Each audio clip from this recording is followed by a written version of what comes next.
उत्तर प्रदेश लोक सेवा आयोग यूपीपीएससी ने राजकीय विद्यालयों में सहायक अध्यापक एलटी ग्रेड शिक्षक के 7,466 पदों पर भर्ती के लिए विज्ञापन जारी कर दिया है।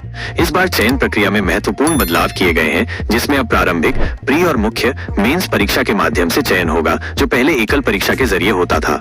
ऑनलाइन आवेदन की प्रक्रिया शुरू हो गई है और आवेदन करने की अंतिम तिथि 28 अगस्त है। पदों का विवरण: कुल 7,466 पदों में पुरुष वर्ग के लिए 4,860 पद, महिला वर्ग के लिए 2,525 पद और दिव्यांगजन सशक्तिकरण विभाग के तहत 81 पद शामिल है।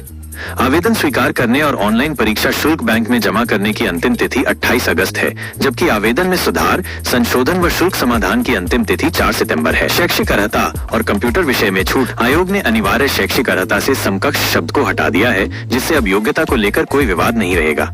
15 में से 14 विषयों में बीएड की डिग्री अनिवार्य है। हालांकि कंप्यूटर विषय के लिए बीएड डिग्री वाले अभ्यर्थियों को चयन में वरीयता दी जाएगी, इसे अनिवार्य नहीं किया गया है। पिछली भर्ती में कंप्यूटर विषय में बीएड की अनिवार्यता के कारण 98% पद खाली रह गए थे। परीक्षा पैटर्न और नकारात्मक अंकन: प्रारंभिक परीक्षा प्रीलिम्स 300 अंकों की होगी, जिसमें 150 प्रश्न होंगे। इसमें 30 प्रश्न सामान्य अध्ययन के और 120 प्रश्न वैकल्पिक मुख्य विषय के होंगे। प्रत्येक प्रश्न 2 अंक का होगा और परीक्षा की अवधि 2 घंटे होगी। प्रारंभिक परीक्षा में नकारात्मक अंकन नेगेटिव मार्किंग भी होगा। प्रारंभिक परीक्षा में सफल अभ्यर्थी ही मुख्य परीक्षा में शामिल हो सकेंगे। मुख्य परीक्षा मेंस 200 अंकों की होगी, जिसमें 2 खंडों में कुल 20 प्रश्न होंगे।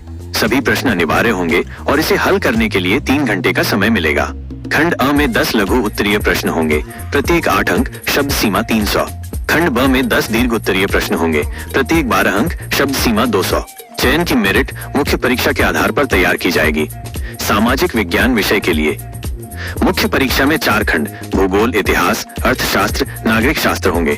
प्रत्येक खंड में 60 प्रश्न होंगे और अभ्यर्थियों को किन्हीं 2 खंडों का चयन करके उत्तर देना होगा। खिलाड़ियों और दिव्यांगजनों के लिए आरक्षण: इस भर्ती में पहली बार खिलाड़ियों को भी आरक्षण का लाभ मिलेगा। अंतर्राष्ट्रीय और राष्ट्रीय स्तर के उत्कृष्ट खिलाड़ियों के लिए 136 पद आरक्षित किए गए हैं, जिनमें पुरुष वर्ग के 92 और महिला वर्ग के 44 पद शामिल हैं।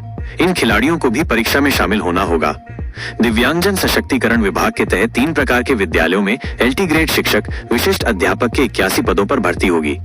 इनमें स्पर्श दृष्टि बाधित विद्यालय, संकेत मूल बधिर विद्यालय और प्रयास शारीरिक रूप से अक्षम विद्यालय शामिल है। स्पर्श दृष्टि बाधित विद्यालय के लिए ब्रेल लिपि पद्धति की विशिष्ट अर्हता होगी। पदों की संख्या में कमी: 7 साल बाद आई इस भर्ती में पदों की संख्या में कमी आई है। मार्च 2018 में पिछली एलटी ग्रेड शिक्षक भर्ती में 10,768 पदों के लिए आवेदन मांगे गए थे, जबकि इस बार 3,302 पद कम होकर 7,466 हो गए हैं।